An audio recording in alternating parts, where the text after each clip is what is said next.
ક્યારેક તમે એવા લોકોને જોયા છે જે પોતાની સંપત્તિનું પ્રદર્શન નથી કરતા? તેઓ મોંઘી લાઈફસ્ટાઈલ નથી બતાવતા, પૈસા વિશે વધારે ચર્ચા નથી કરતા, પરંતુ જ્યારે જીવનમાં કોઈ આર્થિક જરૂરિયાત આવે ને ત્યારે તેઓ હંમેશા તૈયાર હોય છે.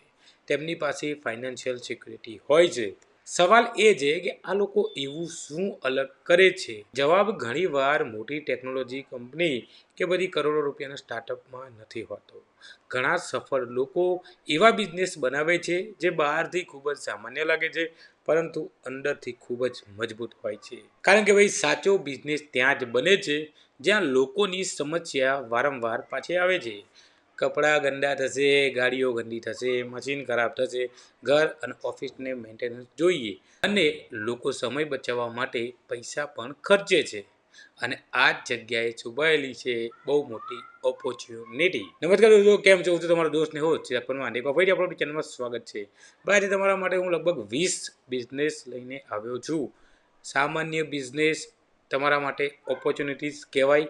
આ 20 બિઝનેસ જે આપણને એવું લાગે કે આમાં શું પૈસા મળતા હશે, પરંતુ મેં મારું રિયલ લાઈફ એક્સપિરિયન્સ લીધો કે ભાઈ આમાં પણ લોકો જબરજસ્ત નોટો છાપે છે. તો ભાઈ આજના વિડીયોમાં તમને ખાલી 20 આઈડિયા સમજાવવા જઈ રહ્યો છું, અને ઇન ડેપ્થ એક આઈડિયા વિશે આપણે ડેપ્થમાં વિડીયો બનાવીશું, જેથી તમને એની પૂરેપૂરી ઇન્ફોર્મેશન મળી રહે. વિડીયોમાં સારો રિસ્પોન્સ આવશે તો ચલો બેક ટુ ધ વિડીયો. તો ભાઈ જે મેં તમને 20 બિઝનેસ આઈડિયા કીધા, એમાં પહેલો બિઝનેસ આઈડિયા છે એ છે લોન્ડ્રીનો બિઝનેસ. આ સર્વિસ લોકોને એવું લાગે છે કે આ લોકો શું કમાતા હશે. ઘણા લોકો ખાલી માત્ર કપડાં ધોવાનું કામ સમજે છે, પરંતુ એક જે બિઝનેસમેન હોય છે એના માટે રિપીટ કસ્ટમર આવે ને એ બહુ મહત્ત્વનું કહેવાય. લોન્ડ્રી બિઝનેસ એટલે રિપીટ કસ્ટમર આવે, કારણ કે માણસ એકવાર કપડાં ધોઈને જીવનભર સમસ્યાથી મુક્ત થતો નથી.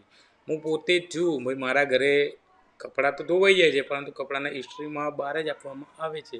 ઘણા કપડાંને બહાર જ ધોવા આપવામાં આવે છે. ઘણા બધા લોકોની આ એક નોર્મલ જરૂરિયાત છે કે ભાઈ કપડાં બહાર આપીએ છીએ, અને એ સામેવાળા વ્યક્તિનો બિઝનેસ છે. આ જરૂરિયાત દર અઠવાડિયે પડે છે. મને પડે છે, તમને પણ પડતી જ હશે. પ્રેક્ટિકલ વસ્તુ છે.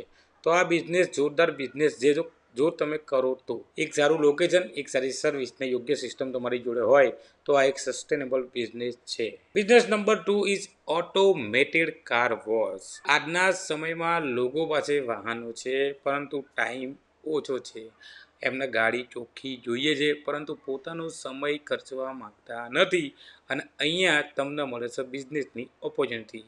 ઘણી જગ્યાએ કાર વોશની કંપની મહિનાના મેમ્બરશિપ પર કામ કરે છે. તમે પણ એ રીતે ચાલુ કરી શકો તો શરૂઆતના બેઝમાં. ઘણા બધા લોકો દર 400 રૂપિયા 500 રૂપિયા એક કારના લાઇસન્સ સવારે સાફ કરવા પણ આવે છે. હું એવું નથી કહેતો તમે સાફ કરવા જાઓ, પણ તમે એક સિસ્ટમ ગોઠવી નાખો તો તમારી જોડે એક છોકરો હોય એની જોડે 10-15 કાર હોય, જેના મહિને 400-500 રૂપિયા આવે. એ રીતે પણ તમે આખું મોડલ સેટ કરી શકો છો. અત્યારે આ બિઝનેસ જોરદાર ચાલી રહ્યો છે ભાઈ, એટલે મેં તમને કીધું. ત્રીજા નંબરનો બિઝનેસ છે એ છે વેન્ડિંગ મશીન બિઝનેસ. આ આમ સરળ લાગે છે, પરંતુ એની પાછળ લોકેશન સ્ટ્રેટેજી કામ કરે છે. આમાં સફળતા મશીનમાં નથી, સફળતા યોગ્ય જગ્યાએ તમારી પ્રોડક્ટ મૂકવામાં છે. જો જીમ હોય તો પછી એમાં હેલ્થ પ્રોડક્ટ, એરપોર્ટ હોય એમાં ઇલેક્ટ્રોનિક્સ, અને ઓફિસ હોય એમાં સ્નેક્સ. મતલબ કે જ્યાં ડિમાન્ડ હોય ત્યાં અવેલેબિલિટી આપવી એ જ આ બિઝનેસનું મોડલ છે. Business number 4 is waste and scrap recycling. ઘણા લોકો જેને કચરો સમજે છે ત્યાં જ એક બિઝનેસમેન વેલ્યુ જુએ છે. મેટલ સ્ક્રેપ, ઇલેક્ટ્રોનિક વેસ્ટ અને ઇન્ડસ્ટ્રીયલ મટીરિયલ માટે આ એક બહુ જ મોટું માર્કેટ છે. આ બિઝનેસ આપણને એક મહત્ત્વની વાત શીખવશે કે ઓપોર્ચ્યુનિટી ઘણીવાર ત્યાં જ હોય છે જ્યાં સામાન્ય માણસની નજર પણ નથી હોતી. સખત પૈસો વેસ્ટ અને સ્ક્રેપ રિસાયકલિંગના બિઝનેસમાં છે. આના વિશે ઇનડેપ્થ તમને વિડીયો બતાવીશ. હું એક ફેક્ટરીમાં પણ ગયો હતો, એનો પણ તમને હું આખું એનાલિસિસ કરીને બતાવીશ કે શું લોકો નોટો છાપે છે ભાઈ. Business number 5 is cleaning agency. Clinic બિઝનેસને ઘણા લોકો નાનું કામ સમજે છે, પરંતુ પ્રોફેશનલ રીતે જોવામાં આવે ને તો કોન્ટ્રાક્ટ બેઝ સર્વિસ ઇન્ડસ્ટ્રી અત્યારે જોરદાર બૂમ કરી રહી છે. ઓફિસ, હોસ્પિટલ, ફેક્ટરી, કમર્શિયલ બિલ્ડિંગને રેગ્યુલર ક્લિનિંગની સર્વિસ જોઈએ છીએ, પરંતુ અહીંયા ફરક માત્ર માઇન્ડસેટનો છે. એક વ્યક્તિ ટાઈમ વેચે છે અને એક એન્ટરપ્રેન્યોર પૂરાની સિસ્ટમ બનાવે છે. તમે તમારી ક્લિનિંગ એજન્સી ચાલુ કરી શકો છો ભાઈ, આમાંય જોરદાર પૈસા છે. Business number 6 is paste control business. ભાઈ, જંતુઓ અને પેસ્ટ એ કોઈ પણ ઇકોનોમિક કન્ડિશન પ્રમાણે આવતા નથી. આ સમસ્યા હંમેશા રહેવાની છે. તેથી પેસ્ટ કંટ્રોલ બિઝનેસમાં રિકરિંગ સર્વિસ મોડલ ખૂબ જ અસરકારક છે. એકવાર કસ્ટમર ટ્રસ્ટવર્ધી તમારી જોડે બની જાય તો પછી તમારો બિઝનેસ લાંબા સમય સુધી ચાલી શકે છે. આમાં પણ તમે હોસ્પિટલ, પછી સ્કૂલો છે, મોટા મોટા જે બિઝનેસ છે ત્યાંથી તમે કોન્ટ્રાક્ટ લઈ શકો છો. Business number 7 is appliance repair. દરેક ઘરમાં ફ્રીજ, વોશિંગ મશીન, અન્ય બીજા ઘણા બધા સારા એવા એપ્લાયન્સ હોય છે, પરંતુ જ્યારે ખરાબ થાય એટલે આપણે એને તરત વેચી દેતા નથી. આપણે સૌથી પહેલાં એના રિપેર કેવી રીતે થાય, સસ્તામાં મારું કામ કઈ રીતે પતે એ શોધીએ છીએ. અને આ છે સામેવાળાનો બિઝનેસ. તમે અર્બન કંપની વિશે કદાચ સાંભળ્યું હોય, અર્બન ક્લેમ્પ, એ આ જ બિઝનેસ મોડલ ઉપર કામ કરે છે. તો આ બિઝનેસમાં જો તમારી પાસે સ્કિલ હોય અને લોકો તમારી જોડે ટ્રસ્ટ કરે તો એકદમ ડિમાન્ડિંગ બિઝનેસ છે. Business number 8 is mobile car detailing business. આ બિઝનેસ કન્વિનિયન્સ ઉપર આધાર રાખે છે. કોઈ પણ કસ્ટમર સર્વિસ સેન્ટર સુધી આવે એના બદલે સર્વિસ સેન્ટર છે એ કસ્ટમર સુધી પહોંચે છે. ભાઈ, આજના સમયમાં લોકો ખાલી પ્રોડક્ટ માટે નહીં પરંતુ પોતાનો સમય બચાવવા માટે પણ પૈસા ચૂકવે છે. સ્વિગી છે, ઝોમેટો છે, આ એનું બેસ્ટ એક્ઝામ્પલ છે.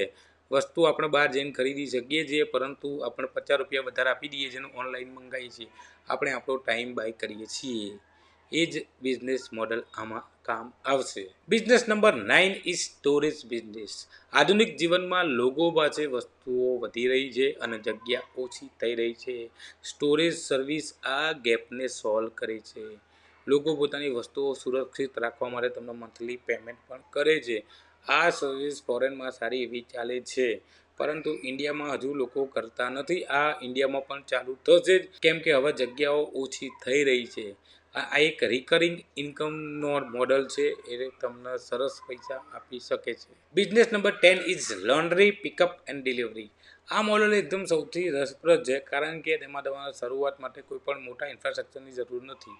તમારી જ્યાં પણ જગ્યા હોય ત્યાંથી લોન્ડ્રી બિઝનેસ ચાલુ કરી શકો છો, અથવા તો લોન્ડ્રી બિઝનેસ જે ચલાવતો હોય એમની જોડે પાર્ટનરશિપ કરી શકો છો.